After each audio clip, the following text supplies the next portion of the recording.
Bismillahirrahmanirrahim. Assalamualaikum warahmatullahi wabarakatuh.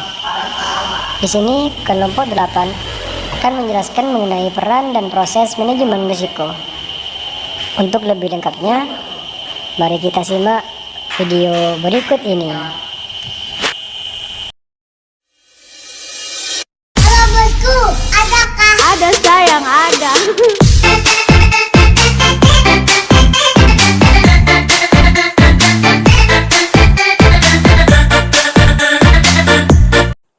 Bismillahirrahmanirrahim. Assalamualaikum warahmatullahi wabarakatuh. Perkenalkan, nama saya Alfia Hedina, NIM terakhir 197. Di sini saya akan menjelaskan tentang peranan manajemen risiko.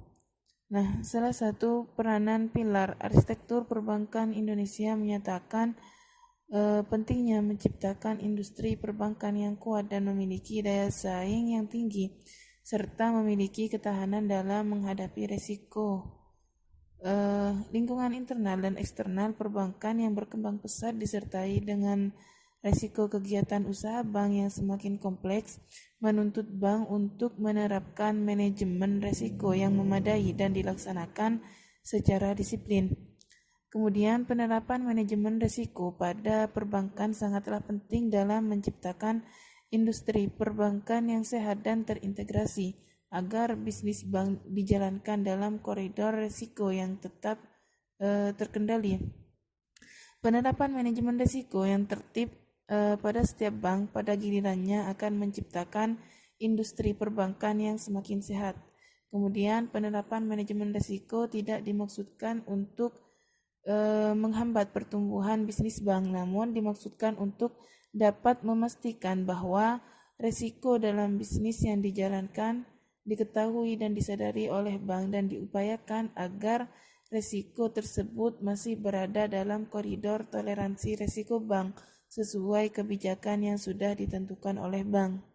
Penerapan manajemen risiko pada bank juga berperan dalam meningkatkan nilai perusahaan terhadap saham atau biasa yang disebut dengan shareholder, memberikan gambaran kepada pengelola bank mengenai apa sebenarnya potensi kerugian di masa mendatang, menentukan berapa banyak modal yang diperlukan untuk menutup berbagai risiko, dan menghitung potensi imbal hasil yang diharapkan sesuai besarnya modal. Kemudian penerapan manajemen risiko ini bagi Otoritas Jasa Keuangan atau OJK selaku otoritas pengawas bank akan membantu dan mempermudah penilaian terhadap kemungkinan kerugian yang dihadapi bank yang dapat mempengaruhi permodalan bank itu sendiri. Selanjutnya akan dijelaskan oleh Saudari Rodiatus Zahro. Baik, bismillahirrahmanirrahim. Jadi di sini saya akan menjelaskan sedikit tentang proses manajemen risiko, di mana berdasarkan International Organization of Standardization pada tahun 2009, proses manajemen risiko merupakan bagian yang penting dari manajemen risiko karena merupakan penerapan atas prinsip dan kerangka kerja manajemen risiko yang telah dibangun. Adapun proses manajemen risiko sendiri terdiri atas 3 proses utama, yaitu penetapan konteks, penilaian risiko, dan penanganan risiko. Nah, penerapan konteks atau yang pertama dalam manajemen risiko bertujuan untuk mengidentifikasi serta mengungkapkan sasaran organisasi, lingkungan di mana sasaran hendak dicapai, stakeholders yang berkepentingan, dan keberagaman kriteria risiko. Hal-hal tersebut akan membantu untuk mengungkapkan dan menilai sifat dari kompleksitas dari risiko. Penetapan konteks manajemen risiko erat kaitannya dengan melakukan penetapan tujuan, strategi, ruang lingkup, dan parameter-parameter lainnya yang berhubungan dengan proses pengelolaan risiko suatu perusahaan. Nah, proses ini menunjukkan kaitan atau hubungan antara permasalahan hal yang akan dikelola risikonya dengan lingkungan perusahaan maupun internal. Proses manajemen risiko dan ukuran atau kriteria risiko yang hendak dijadikan standar. Lalu proses yang kedua adalah penilaian risiko, meliputi tahapan identifikasi risiko yang bertujuan untuk mengidentifikasi risiko-risiko yang dapat mempengaruhi pencapaian sasaran organisasi. Berdasarkan risiko-risiko yang telah teridentifikasi, dapat disusun sebuah daftar risiko untuk kemudian dilakukan pengukuran risiko untuk melihat tingkatan risiko. Adapun proses pengukuran risiko ini memiliki tujuan untuk menganalisis kemungkinan dan dampak dari risiko yang telah teridentifikasi. Hasil pengukuran berupa status risiko yang menunjukkan ukuran tingkatan risiko dan peta risiko ini merupakan gambaran sebaran risiko dalam suatu peta. Adapun tahapan lainnya dalam penilaian risiko adalah evaluasi risiko yang ditujukan untuk membandingkan hasil analisis risiko dengan kriteria risiko yang telah ditentukan untuk dijadikan sebagai dasar penerapan penanganan risiko. Lalu yang terakhir adalah proses ketiga adalah proses penanganan risiko yang berupa perencanaan atau mitigasi risiko-risiko untuk mendapatkan alternatif solusinya sehingga penanganan risiko dapat diterapkan secara efektif dan efisien. Beberapa alternatif penanganan risiko yang dapat diambil antara lain yang bertujuan untuk menghindari risiko, memitigasi risiko untuk mengurangi kemungkinan atau dampak, mentransfer risiko kepada pihak ketiga atau risk sharing, dan menerima risiko atau risk acceptance. Nah, selanjutnya akan dilanjuti oleh rekan saya. Baik, terima kasih.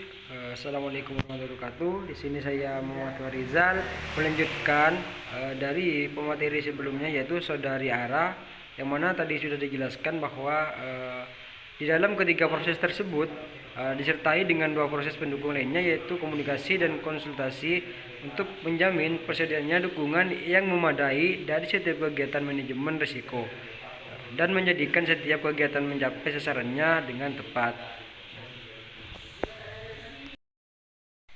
Nah, untuk selanjutnya di sini terdapat proses lainnya, yaitu monitoring dan review yang bertujuan untuk memastikan bahwa implementasi manajemen risiko berjalan sesuai dengan perencanaan serta sebagai dasar untuk melakukan perbaikan secara berkala terhadap proses manajemen risiko. Jadi, proses monitoring dan review dilaksanakan melalui evaluasi dan pemeriksaan terhadap proses bisnis yang berjalan serta dengan audit manajemen risiko. Di dalam hal ini, audit manajemen risiko ini dapat dilaksanakan baik melalui audit internal maupun eksternal sehingga dapat diketahui apa sajakah kelemahan dari kebijakan manajemen risiko yang berjalan atau yang sudah disusun, sehingga ke depannya manajemen dapat melakukan pembaharuan terhadap kebijakan manajemen risiko. Masukan tersebut bertujuan untuk meningkatkan fungsi manajemen risiko dalam bentuk seperti pembaharuan atas daftar risiko yang teridentifikasi, tingkat kemungkinan dan dampak dari risiko tersebut, serta tindakan pengendalian yang sesuai untuk kebutuhan organisasi dalam mencapai tujuan perusahaan.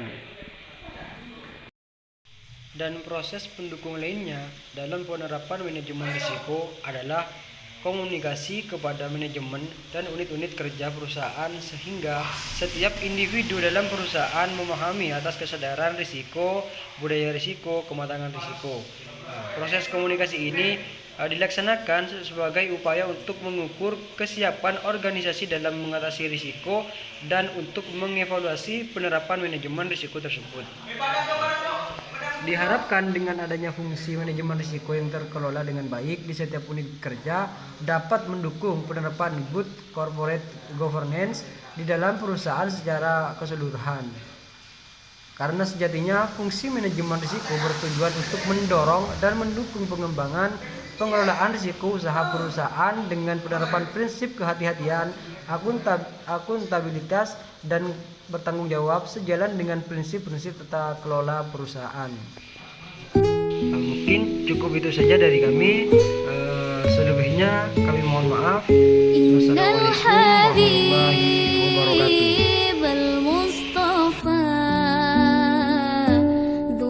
wabarakatuh.